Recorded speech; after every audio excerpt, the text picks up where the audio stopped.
क्या हम कह सकते हैं कि सलीम वास्तिक को ना पकड़ पाने में दिल्ली पुलिस की नाकामी रही? कि पूरे हिंदुस्तान में, दिल्ली ही नहीं पूरे हिंदुस्तान में इस तरह के या छोटे छोटे अपराधों के अंदर लाखों की तादाद में प्रोक्लेम्ड ऑफेंडर है जो अंडरग्राउंड हो चुके हैं। कुछ यहाँ से दूसरे कंट्रीज में भाग गए हैं या दूसरे इलाकों में शिफ्ट कर गए हैं, क्योंकि इनको पकड़ना बहुत आसान नहीं है। सोनम रघुवंशी का केस है जो नॉर्थ ईस्ट में जाके अपने पति को अपनी प्रेमी के साथ मिलकर मरवा देती है, उसको बेल मिल गई कुछ दिन पहले। हाँ, बिल्कुल बड़ा आश्चर्यजनक बात है कि केवल 11 महीने के अंदर ही बेल दी गई। बड़ा चर्चित केस रहा, जिस तरह से मेघालय के इलाकों में इसको गुवाहाटी के पास में ले जाया गया, जंगलों में ले जाकर इसका मर्डर किया गया। विजय माल्या लंदन में बैठे हुए हैं, गुलशन कुमार के जिन्होंने मर्डर किया वो नदीम श्रवण वहाँ बैठे हुए हैं। ऐसी करीब 196 आदमी हैं जो बड़े रसूखदार हैं और विदेशों में बैठे हैं, उनको तमाम कोशिशों के बावजूद नहीं लाया जा सका। पुलिस और जनता के बीच में कहीं ना कहीं ट्रस्ट इशू देखने को भी आता है। बराबर के थाने में जाइए, वहाँ आपसे बात करने को कोई तैयार नहीं है। आपके दुख तकलीफ क्या परेशानी है,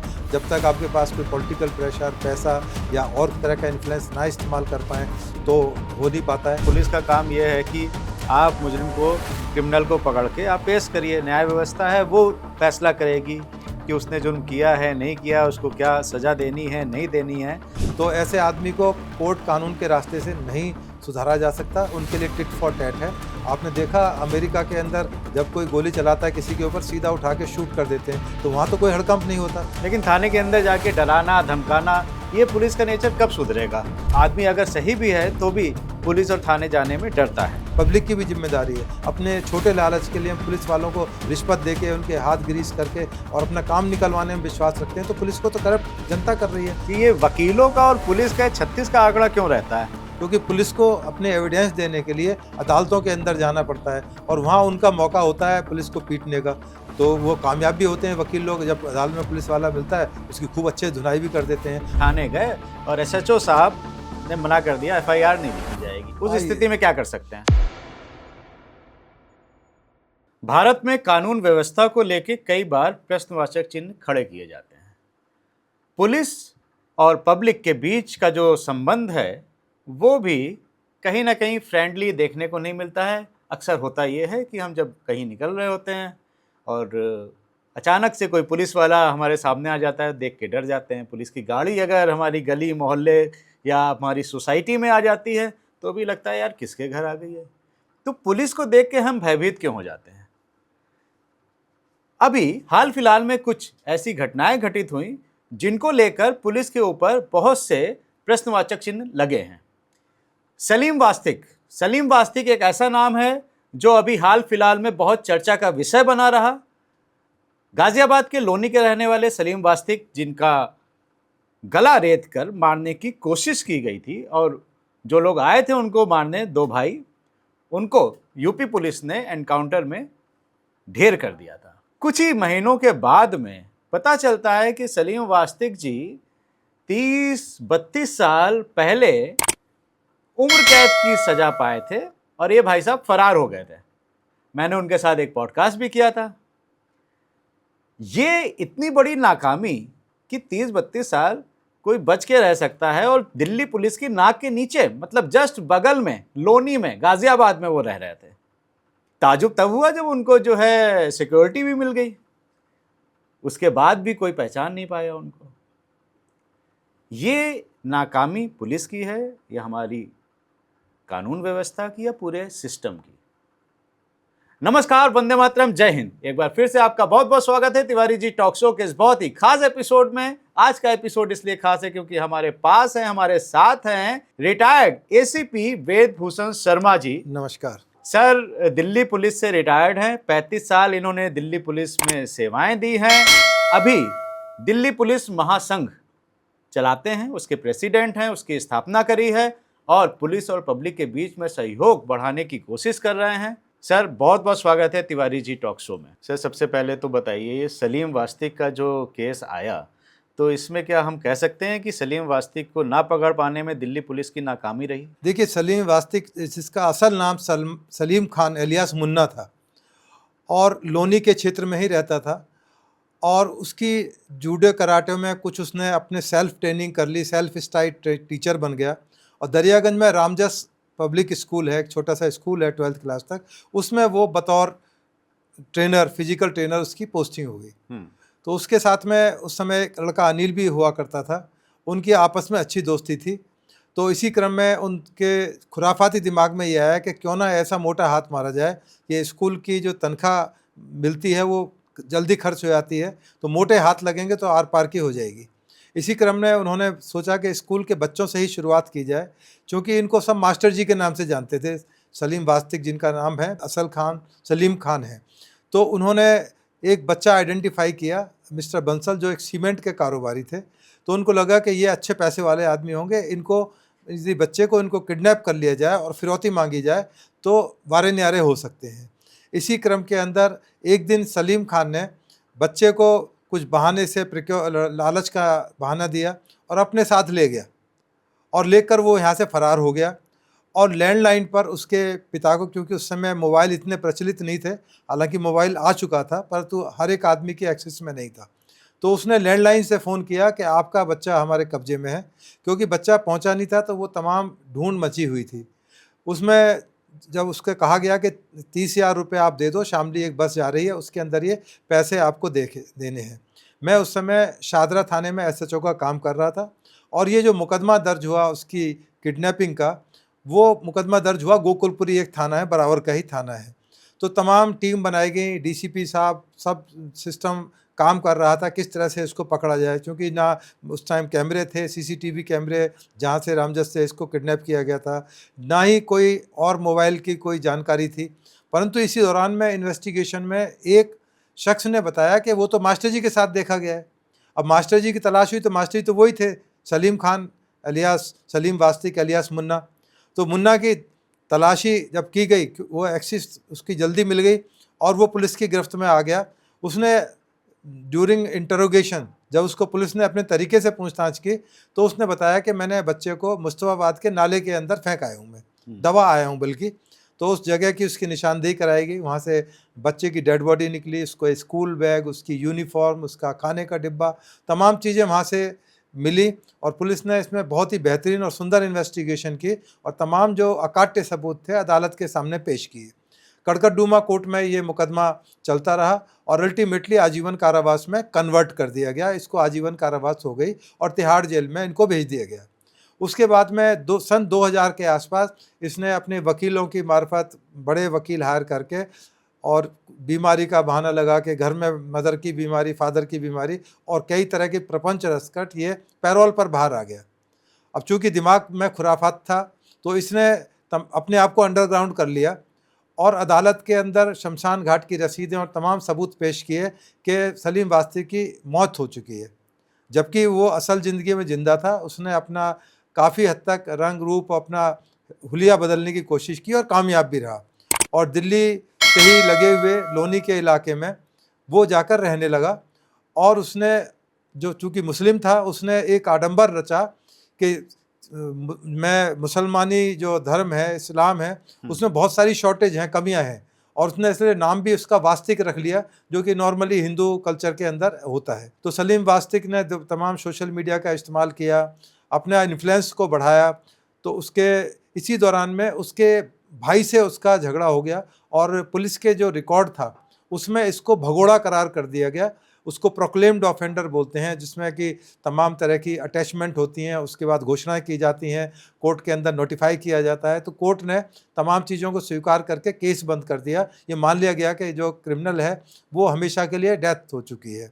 परंतु इसी दौरान 2025 में 26 में इन दोनों भाइयों के बीच में, सगे भाई के बीच में एक प्रॉपर्टी को लेकर एक विवाद था।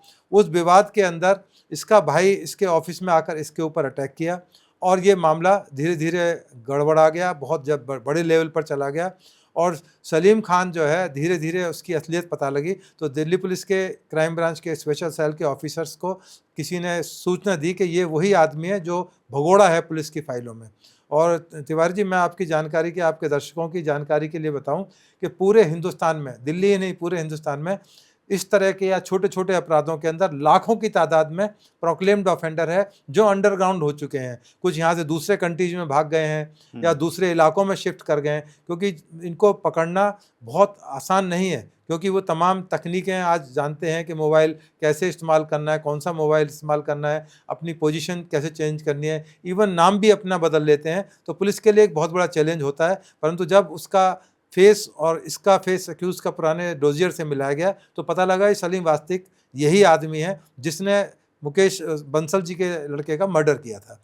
उस मर्डर की वजह से इसको फिर दोबारा इसमें तमाम प्रक्रियाएं हुई, इसको सिक्योरिटी दे दी गई। उत्तर प्रदेश पुलिस ने इसने दिखाया कि मेरे को मारने के लिए काफ़ी लोग पीछे पड़े हुए हैं, क्योंकि मैं हिंदू लोगों का फेवर करता हूं और मुस्लिम जो कट्टरवाद है, इस्लामिक कट्टरवाद, उसके खिलाफ बोलता हूं। तो इसलिए उत्तर प्रदेश पुलिस ने तमाम तथ्यों को देखते हुए इसके ऊपर जो अटैक हुआ था, तमाम सोशल मीडिया में इसकी वीडियो चली और उसके बाद इसको पुलिस की सुरक्षा मुहैया करा दी गई। परंतु दिल्ली पुलिस ने जब इसकी तमाम जानकारियाँ इकट्ठी की और एक्यूरेटली जब सारी जानकारी हो गई तो इसको रेड करके अरेस्ट कर लिया गया, जिसके खिलाफ एक मुकदमा और दर्ज कर लिया गया है। और पुराना जो मुकदमा है जिसमें वो पैरोल पर आया था वो सज़ा चल रही है, और साथ साथ इसने जो तमाम फोर्जरी और तमाम जो प्रपंच करे थे उसका एक मुकदमा अभी इन्वेस्टिगेशन में है। तो इस तरह जो वास्तविक था इसकी कहानी का यही अंत है। अब शायद इसका जेल से आना नामुमकिन है, क्योंकि पहले ही कोर्ट को ये दगा दे चुका है। तो कोई भी कोर्ट जल्दी से इसको पैरोल या बेल नहीं देगी।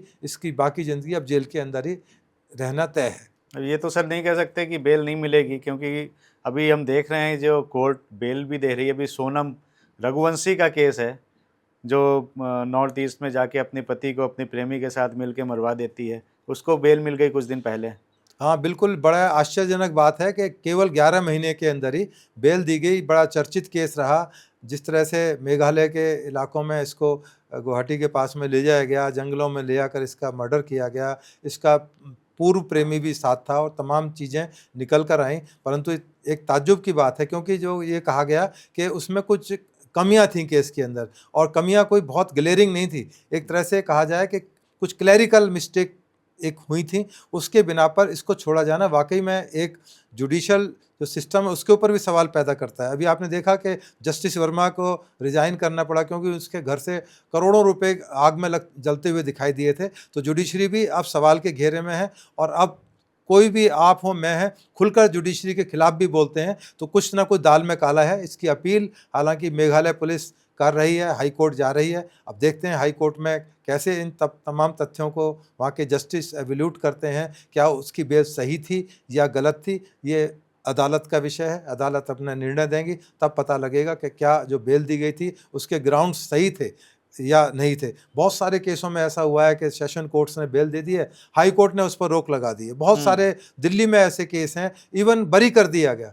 एक बहुत चर्चित केस था प्रियदर्शनी मट्टू का। उसमें मुलजिम एक पुलिस ऑफिसर के बेटे थे, उनको सेशन कोर्ट से एक तरह से बेल मिल उनको बरी कर दिया गया। और उसमें जो कि सेशन जज साहब रिटायर होने वाले थे, कुछ दिन रह गए थे, तो ये कहा गया कि भाई इसमें कुछ ना कुछ गड़बड़ घोटाला हुआ है, और अपेरेंटली लगता भी ऐसा ही था। परंतु इस मामले के अंदर सुप्रीम कोर्ट ने स्वतः एक कॉग्निजेंस लिया और उस आदमी को आजीवन कारावास कर दी। तो एक तरफ तो आप देखिए विडंबना के उसको सेशन कोर्ट बरी कर रही है, दूसरी तरफ हाई कोर्ट उसके बरी होने पर रोक लगा के उसको आजीवन कारावास में कन्वर्ट कर दिया गया है। तो ये जुडिशल मैटर है, अदालतें तय करती हैं कि क्या सही है क्या गलत है। कुछ हम और आप बैठकर सोशल मीडिया पर तमाम चीज़ें बताते हैं कि इसमें कुछ बदबू आ रही है, इसमें कुछ गड़बड़ घोटाला हुआ है। तो ये तमाम चीज़ें, ये सोसाइटी का जुडिशल जो सिस्टम है वो भी जो एक 4 स्तंभ बताए जाते हैं उनमें एक ये भी एक इंडिपेंडेंट स्तंभ है। इसमें भी बहुत सारी कमियां हैं। बहुत सारे जुडिशल ऑफिसर्स पर करप्शन के, मॉरल टर्पिट्यूड के एलिगेशन लगे और सही पाए गए। ऐसा नहीं है कि वो झूठे थे, सही पाए गए। तो ये जो रघुवंशी वाला मैटर है, ये अब देखते हैं हाई कोर्ट इसमें क्या निर्णय देती है। परंतु बेल मिलने का मतलब ये नहीं कि वो बरी हो गए। केस तो अपनी जगह स्टैंड करेगा, चलेगा भी, उसका ट्रायल होगा, एविडेंसेस सारे पढ़े जाएंगे, लिखे जाएंगे, उसके बाद कोई निर्णय होगा। जैसे अभी अभी पवन खेड़ा को आसाम के मामले में जमानत दे दी गई है। जमानत मिलने का मतलब नहीं कि वो इन्वेस्टिगेशन ज्वाइन नहीं करेंगे, वहाँ उनको गुवाहाटी में पुलिस ऑफिसर्स के पास में जो जांच कर रहे हैं उनको जाना होगा। तो ये एक प्रक्रिया है। अब बेल किस ग्राउंड पे दी गई, देनी चाहिए थी, नहीं देनी चाहिए थी, अब आसाम गवर्नमेंट क्या उसमें कोई अपील करेगी, तो ये तमाम वक्त की चीज़ें हैं। तो लेट अस सी कि क्या रहता है।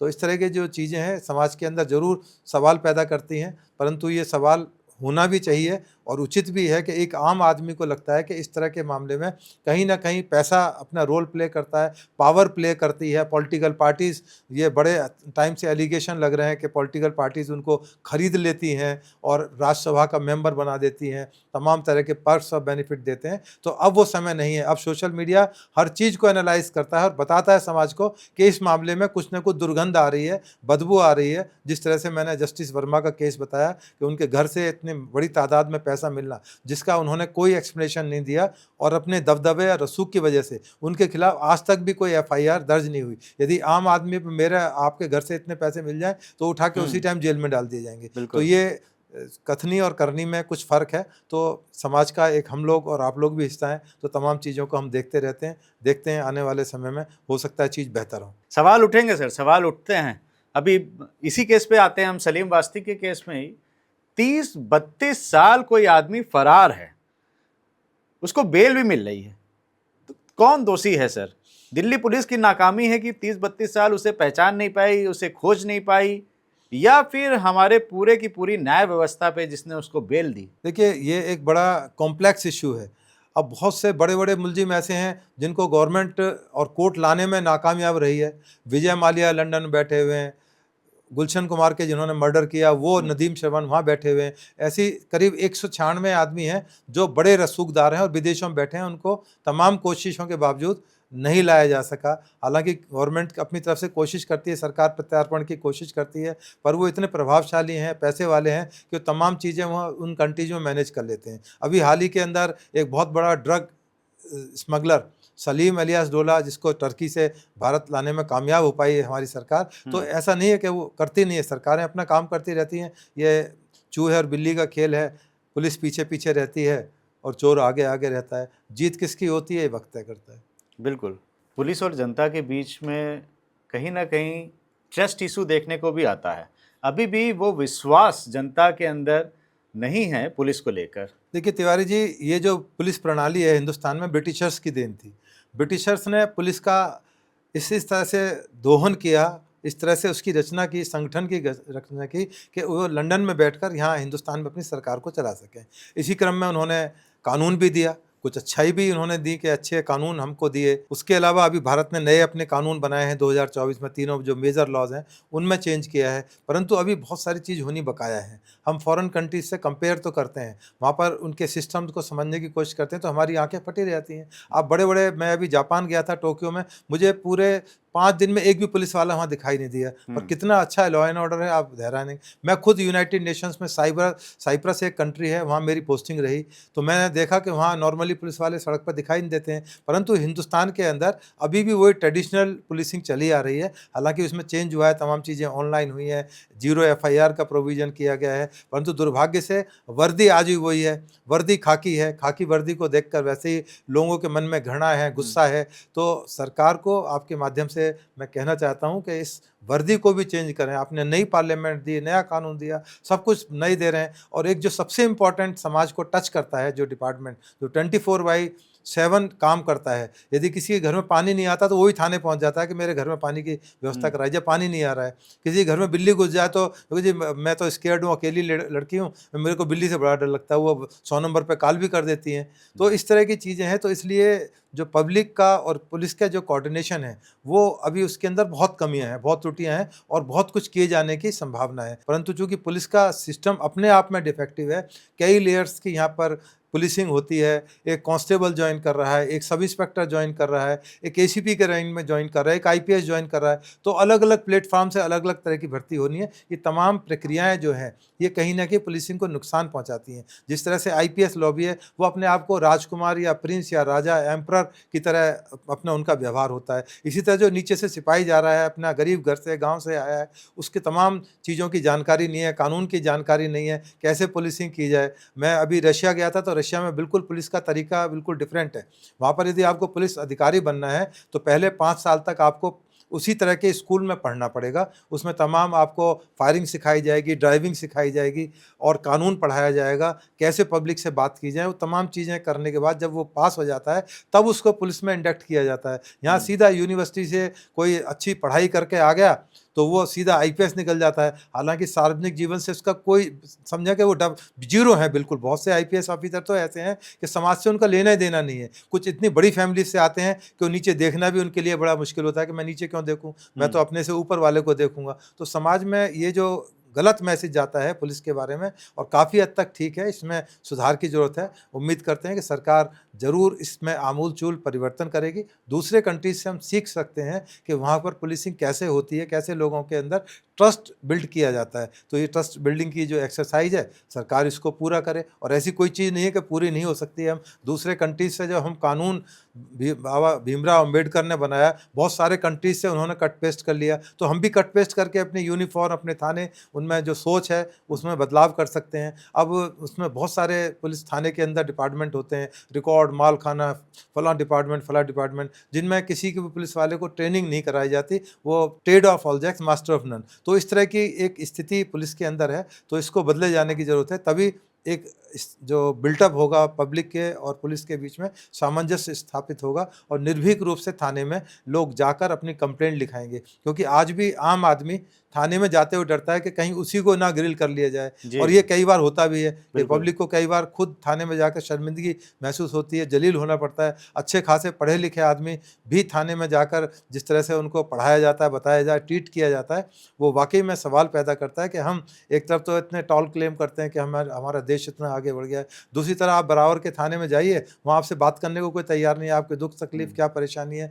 जब तक आपके पास कोई पॉलिटिकल प्रेशर, पैसा या और तरह का इन्फ्लुएंस ना इस्तेमाल कर पाएँ तो हो नहीं पाता है। और उत्तर प्रदेश में आप देख ही रहे हैं कि यहाँ पर किस तरह से, जो ठीक है, पुलिस का एक दबदबा होना चाहिए, पुलिस के तमाम जो चीज़ें हैं वो प्रोटेक्ट होनी चाहिए। तो यूपी पुलिस ने इसमें, इस फील्ड के अंदर ज़रूर मैं कह सकता हूँ कि बड़ी कामयाबी हासिल की है। जिस तरह से लंगड़ा ऑपरेशन करा गया, एनकाउंटर करे गए बड़े बड़े क्रिमिनल्स का, हालांकि बहुत सारी लॉबीज उनको रोती हैं उनके लिए कि ये क्या तरीका, अदालत के अंदर फैसला होना चाहिए। मतलब जो मर गया उसके लिए कोई सिंपैथी नहीं, जो क्रिमिनल जो अरेस्ट हुआ है उसके लिए सारा सिस्टम खड़ा हुआ है, उसके लिए वकील, नेता, पॉलिटिकल पार्टी जान लड़ाने के लिए तैयार है कि किसी तरह से इस आदमी को छुड़ाया जाए। जिसने दूसरों के घर लूटे हैं, दूसरों की जान ली है, उससे उनको कोई ताल्लुक नहीं, जिसको मर गया सो मर गया।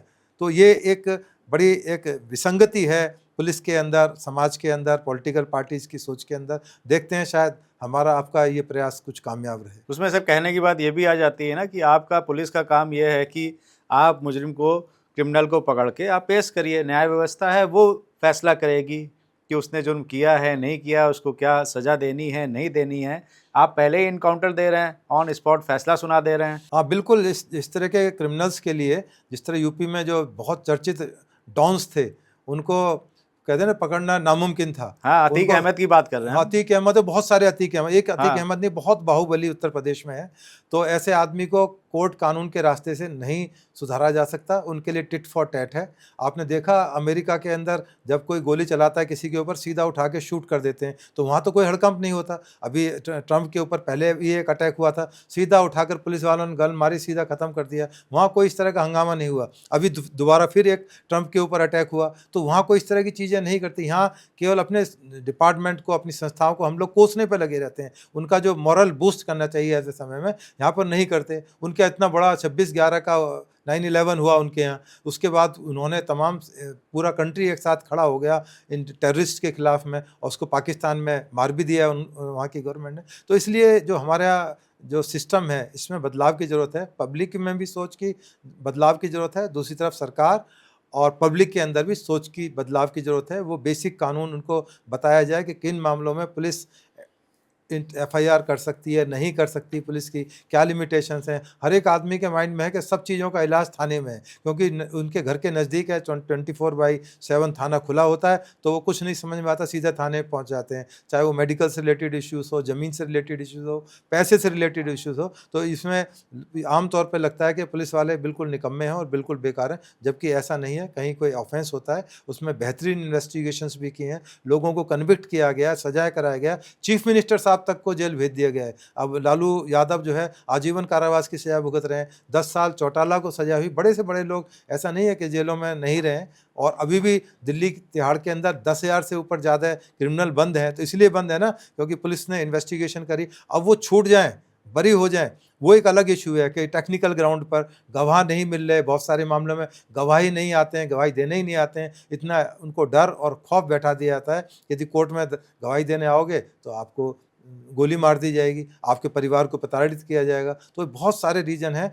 केवल हम इस छोटी सी चर्चा के अंदर उन तमाम निर्णयों पर नहीं पहुंच सकते, परंतु हाँ, कुछ चीज़ें ज़रूर हैं जो चेंज मांगती हैं और वक्त के हिसाब से उनको बदलना चाहिए। सब चीज़ बदल रही हैं, आप सीएम बदल रहे हैं, आप चीफ जस्टिस रिटायर कर रहे हैं, दूसरे आ रहे हैं, तो इन तमाम चीज़ों को एड्रेस किए जाने की ज़रूरत है।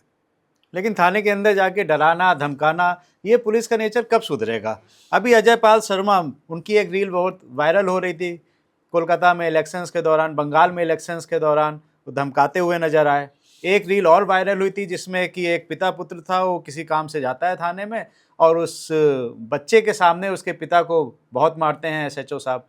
हाँ, बिल्कुल, बिल्कुल ये एक शर्मनाक बात है कि बच्चे के सामने ही पिता को पीटा गया। कोई ऐसा पुलिस को अख्तियारात नहीं है, कोई कानून अलाउड नहीं करता कि वो थर्ड डिग्री यूज़ करे। जहाँ तक अजय पाल शर्मा का है, उन्होंने बहुत ही बेहतरीन काम किया है। उनको ऑब्ज़र्वर बना के भेजा गया था, कोई मूक दर्शक के तौर पर नहीं भेजा गया था कि जो कुछ भी होता रहे होने दो। अब चूँकि वहाँ जहांगीर खान से उनका जो बहुत ही नोटोरियस माना जाता है, टीएमसी का जो एमएलए रह चुका है, उसने अभी एक पदयात्रा थी, जेटली जी की पदयात्रा थी, तो नड्डा जी की पदयात्रा को उसने बड़ा गड़बड़ किया। तो ऐसे लोगों को मैसेज देना ज़रूरी है कि यदि आप, उसने कहा भी यही है, कुछ ऐसा नहीं कहा, कोई अपशब्द इस्तेमाल करे, यही कहा है कि जहांगीर खान को बता देना कि यदि कुछ गड़बड़ी की तो उसका हिसाब किताब होगा। और पुलिस वाला ये तो कहना बनता है, उसकी ड्यूटी है उसकी। यदि उसके इलाके में कल को बूथ कैप्चरिंग हो जाती, लूट हो जाती, तो कहते काहे के लिए भेजा गया था अजय पाल शर्मा? क्या केवल होटल में रहने के लिए, खाना खाने के लिए भेजा गया था? तो उन्होंने अपना कर्तव्य पूरा किया है और ऐसे निर्भीक पुलिस अफसर को हम सपोर्ट करते हैं। हालांकि उनके बारे में और तरह की नई नई कहानियाँ उनकी व्यक्तिगत जीवन की लाई जा रही हैं सामने, उसका कोई मेल नहीं है। वो अपनी ड्यूटी परफॉर्म कर रहे हैं, उनकी व्यक्तिगत लाइफ में क्या चल रहा है उसको आप मिलान नहीं कर सकते। दोनों अलग अलग चीज़ें हैं। फिर भी सर, मैं आपसे पूछना चाहूँगा कि समाज में, पब्लिक के अंदर एक थोड़ा सा फियर रहता है, डर रहता है थाने जाते समय, पुलिस को अप्रोच करते समय, कि कहीं उल्टा हमें ना फंसा दिया जाए। कई बार कुछ आदमी अगर सही भी है तो भी पुलिस और थाने जाने में डरता है। इस फियर को, इस हेजिटेशन को कैसे दूर कर सकते हैं? देखिए, अभी जो नया कानून 2024 में भारतीय न्याय संहिता, बीएनएसएस और एविडेंस एक्ट पर जो नया कानून साक्ष्य अधिनियम आया है, उसमें बहुत क्रांतिकारी चेंज आए हैं। आम लोगों को पता ही नहीं है कि उनको किस तरह ऑपरेट करना चाहिए। केवल लोग 100 नंबर को रिकॉग्नाइज़ करते हैं, 112 को रिकॉग्नाइज़ करते हैं। उसमें यहाँ तक एक ऐप है, 112 का एक ऐप बना हुआ है। उस ऐप को डाउनलोड केवल कर लें और यदि आप इमरजेंसी में हैं तो केवल उसको टच करना है, पुलिस आपकी लोकेशन पर आ जाएगी। परंतु जानकारियों का अभाव है, पब्लिक बहुत ज़्यादा, इतना ज़्यादा सुशिक्षित नहीं है, मोबाइल ऑपरेट करना नहीं जानते, डाउनलोड करना नहीं जानते। 0 एफआईआर का प्रोविज़न आया कि यदि कहीं भी आपके साथ किसी भी स्टेट के अंदर यदि कोई क्राइम होता है तो आप नज़दीक के थाने में रिपोर्ट कर सकते हैं। वो बाद में ट्रांसफ़र होने के बाद में यहाँ आ जाता है। जिस तरह से अभी आपने देखा पवन खेड़ा के मामले में, वो गुजरात हाई कोर्ट न्याय मांगने के लिए पहुँच गए। उन्होंने कहा नहीं, आपका प्लेटफॉर्म गुवाहाटी हाई कोर्ट है, आप वहाँ जाइए। हालांकि सुप्रीम कोर्ट चले गए। तो ये तमाम चीज़ें आम आदमी की जानकारी में नहीं होती। इसलिए ज़रूरत है कि जब स्कूलिंग कराई जाए बच्चों की, तो बेसिक जो चीज़ें हैं कानून की, वो उनको बताई जाएँ, उनके क्या राइट्स हैं और उसके साथ ड्यूटी बताई जाए कि उनके क्या कर्तव्य हैं, कि रेड लाइट जंप ना करें, कोई ऐसा काम ना करें, किसी जो उनकी साथ में पढ़ने वाली बच्ची है, स्टूडेंट है, गर्ल स्टूडेंट, उसके साथ छेड़छाड़ ना करें, ये सज़ा होगी। तो ये तमाम चीज़ जब तक आप समाज में अवेयरनेस नहीं लाएंगे तो ये अंधकार और ज़्यादा अंधकार में ही चला जाता रहेगा। तो परंतु काफ़ी चेंज आया है, लोगों को धीरे धीरे सिस्टम का पता लगा है। लोग अब उत्तर प्रदेश की जैसे बात करें, जहाँ से आप आते हैं, उत्तर प्रदेश में योगी जी का अपना एक प्लेटफॉर्म है, एक अपना ऐप है, उसमें आप कंप्लेंट दर्ज कराते हैं तो तुरंत उस पर कोई ना कोई रिप्लाई आता है। मैं तो बहुत ट्राई करता रहता हूँ और तुरंत रिप्लाई तुरंत आता है। तो ये तमाम चीज़ों के बारे में जब अवेयर होंगे तभी आप कामयाब हो पाएंगे और तभी आप पुलिस की जो चीज़ें हैं उनको हम लोग रिड्यूस कर सकते हैं, जो उनकी कमियाँ हैं। पब्लिक पब्लिक की भी जिम्मेदारी है। अपने छोटे लालच के लिए हम पुलिस वालों को रिश्वत देके उनके हाथ ग्रीस करके और अपना काम निकलवाने में विश्वास रखते हैं, तो पुलिस को तो करप्ट जनता कर रही है। जो पुलिस है वो एक समाज का प्रतिबिंब है, जैसा समाज होगा उसी हिसाब से बच्चे होंगे। ये कोई अमेरिका, लंदन या ऑस्ट्रेलिया से नहीं आए, ये सब गांव देहात शहरों से पढ़े हुए बच्चे हैं। अब आपने देखा कि महिलाएं भी इस फील्ड में कूद गई हैं। अभी दिल्ली की एक चर्चित महिला SHO, उनको हटाया गया पैसे के मामले में। उससे पहले भी एक बहुत बड़ी महिला अरेस्ट हुई थी। ये माना जाता था कि महिलाएं भ्रष्ट नहीं होते, आदमी ज़्यादा करप्ट होते हैं, परंतु अब तजुर्बा दूसरा हो रहा है कि महिलाएं आदमी से ज़्यादा जंप मार रही हैं, ज़्यादा तेज़ी से कर रही हैं, भ्रष्टाचार में तेज़ी से उभर रही हैं। तो ये तमाम चीज़ें एड्रेस किए जाने की ज़रूरत है। तो मेरा मानना ये है कि ये जितना भ्रष्टाचार, अभी एक हवलदार दिल्ली पुलिस के 48 लाख रुपए उनके डॉट से निकले, CBI ने निकाले, और 2 लाख रुपए की रिश्वत ले रहे, सीधा सीधा 50 लाख एक तरह से उनकी जेब में पड़े हुए थे। एक हेड कांस्टेबल जिसकी तनख्वाह मात्र 50-60 हज़ार रुपये हो, तो कैसे 50 लाख रुपए लेके अपनी डोर के अंदर, ऑफिस के अंदर रख के घूम रहा है। तो और इसके मामले हैं। अभी एक मामला आया, एक लड़के को पुलिस वाले ने स्पेशल सेल के उसको गोली मार दी। वो बिहार का रहने वाला, उससे पूछा कहाँ के रहने वाले हो, उसने कहा बिहार का हूँ, तो उसने उठा के गोली मार दी। तो ये कोई राइट नहीं है। ऐसे पुलिस कर्मियों को ना केवल सजा दी जानी चाहिए, सरकार को और दिल्ली पुलिस को, उत्तर प्रदेश पुलिस को, जहाँ की भी पुलिस है, ये इंश्योर करना चाहिए कि ऐसा आदमी दोबारा नौकरी में बेईमानी करके वापस ना आ जाए। इसलिए अदालतों को भी बताया जाए कि इसका जो अपराध है जघन्य है, तभी जो है इस तरह के लोग एग्जाम्पल बनेगा कि यदि पुलिस के अंदर कोई गड़बड़ की, रिश्वत ली, पकड़े गए तो हमेशा के लिए आपका कैरियर खराब हो जाएगा, बदनामी है लोगों की। क्योंकि सोशल मीडिया इतना स्ट्रांग है, छोटी सी वारदात यदि पुलिस वाला 5 रुपये भी रिश्वत लेता पकड़ा जाता है तो तुरंत सोशल मीडिया में आता है कि दिखाया जाता है। तो मेरा मानना ये है कि या तो इसमें जो सीनियर पुलिस अफसर हैं उनकी कहीं से कहीं मिली भगत है, या फिर वो अनभिज्ञ है अपने ड्यूटीज़ के प्रति, अपने काम के प्रति। उनके जो अंडर स्टाफ है उनको यही नहीं पता कि वो चल क्या रहा है। तो इसलिए मैं 2 तरह से इसको देखता हूँ, या तो उनकी विफलता है या वो जानबूझ के इस खेल का, मैं खेल बोल रहा हूँ, आप समझ रहे होंगे, खेल का मतलब पैसा, लेन देन, ताकत, पॉलिटिकल पार्टी, उस खेल का वो हिस्सा है। तो ये बहुत ही शर्मनाक स्थिति है, बड़ी दुर्भाग्यहीन स्थिति है कि ऐसे हालात में जो हमारा देश काम कर रहा है, देश हालांकि आगे भी बढ़ रहा है, परंतु बहुत सारी चीज़ें पीछे छूट रही हैं। जो सिद्धांत और प्रिंसिपल की बात पुराने समय में जो पुलिस अधिकारी करते थे, उन चीज़ों से पीछे हटते जा रहे हैं। आज अब पुलिस अधिकारियों को देखें, बड़ी बड़ी गाड़ियों में आते हैं, शादी होती है तो बड़े बड़े लार्ज स्केल पर उनको जो है माना जाता है, ये माना जाता है कि हमारा दामाद बड़ा कमाऊ होगा और हमारी बेटी करोड़ों लाखों में खेलेगी। तो वो तमाम चीज़ें जो है एड्रेस किए जाने की ज़रूरत है। समाज में जो एक सिद्धांत का सिस्टम था, जो सिद्धांत के लोग हैं वो पीछे रह जाते हैं, जो बिना सिद्धांत के दौड़ लगाते हैं समाज में वो आगे निकल जाते हैं। और ये हर फील्ड के अंदर है। अभी थोड़ी देर पहले हम और आप डिस्कस कर रहे थे वकालत प्रोफेशन के बारे में। वकालत प्रोफेशन में मैंने खुद अपनी आंखों से देखा है कि ऐसे ऐसे लड़के हैं जिन्होंने 1.5 लाख रुपए मात्र खर्च किए और चौधरी चरण सिंह यूनिवर्सिटी की डिग्री उनके पास है। वो कहते हैं हम चैलेंज करते हैं आपको, वहाँ हमारा यूनिवर्सिटी में चेकअप करा लीजिए, आपको हम दिखाई देंगे, बिल्कुल सही दिखाई देंगे। और डॉक्टरेट तक की डिग्री ले आते हैं। आप सोचें, चलो LLB कर ली, बात अलग है, 2 लाख रुपए में अमेरिका से उनकी डिग्री आ रही होती, घर बैठी डिग्री आ रही होती है। और हालांकि उनको डॉक्टरेट से या कानून की धाराओं से कोई मतलब नहीं है, केवल वो एक दलाली का काम करते हैं अदालतों के अंदर। तो ये दुर्भाग्य है कि हर सिस्टम के अंदर कहीं ना कहीं पिछड़ापन है, इसको दूर किए जाने की, एड्रेस किए जाने की जरूरत है। वकीलों का नाम लिया आपने, मुझे याद आ गया, मैंने एक क्वेश्चन लिखा भी था कि ये वकीलों का और पुलिस का 36 का आंकड़ा क्यों रहता है?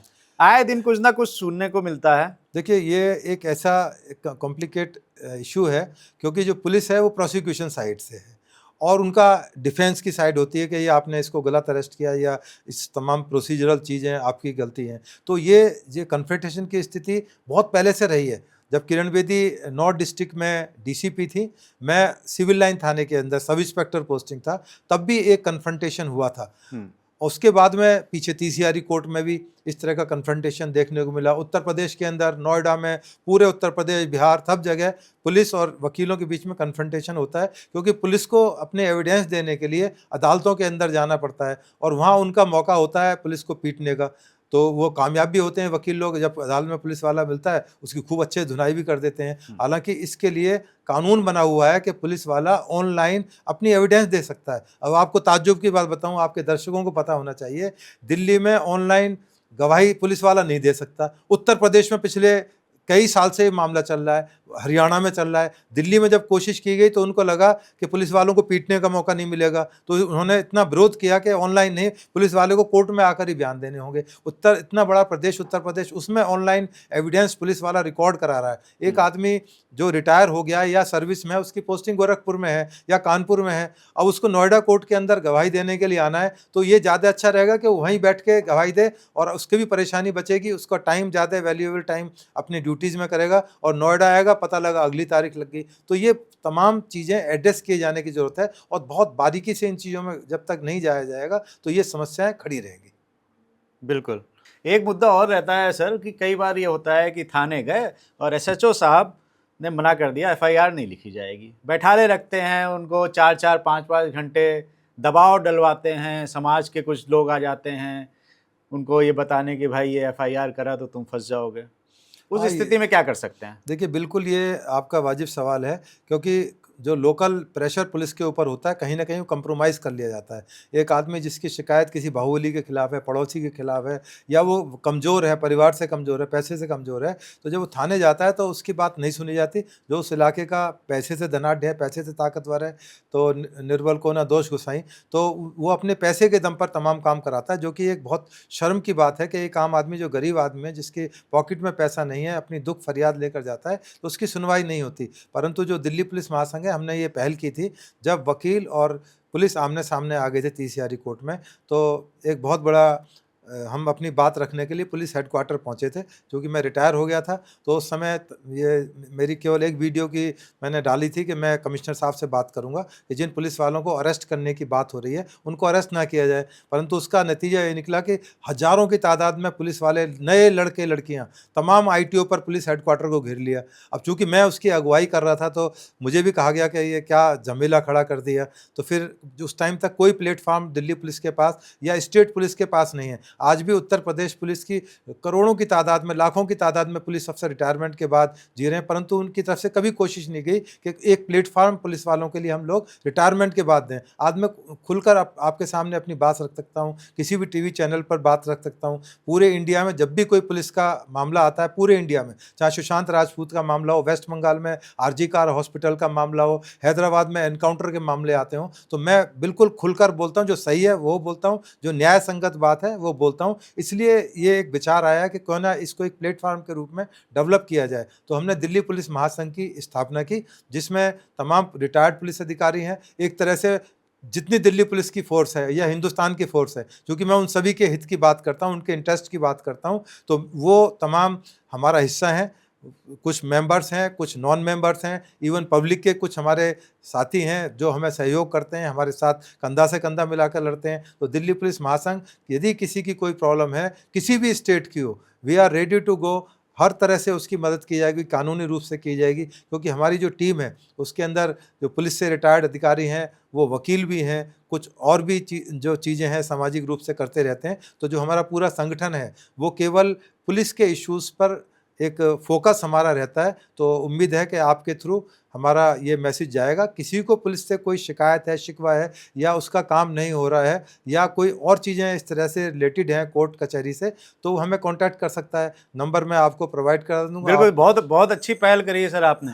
अब अगर आपकी एफआईआर ना लिखी जाए, अगर आपको कोई भी काम है, कुछ जानकारी चाहिए, सुझाव चाहिए, सर से संपर्क कर सकते हैं। इनके जो आपने संगठन बनाया है उससे संपर्क कर सकते हैं। उसका नंबर आप एक बार बता दीजिए सर। वैसे तो आप YouTube पे, सोशल मीडिया पे जाएंगे, आप AI से पूछ लेंगे ACP रिटायर्ड वेदभूषण कौन है, वो क्या काम करते हैं, आज की डेट में सब कुछ बताने के लिए तैयार है। आपके बारे में भी बता देंगे कि भाई तिवारी जी किस तरह की फील्ड्स के अंदर हैं। फिर भी मेरा मोबाइल नंबर है 9873995205।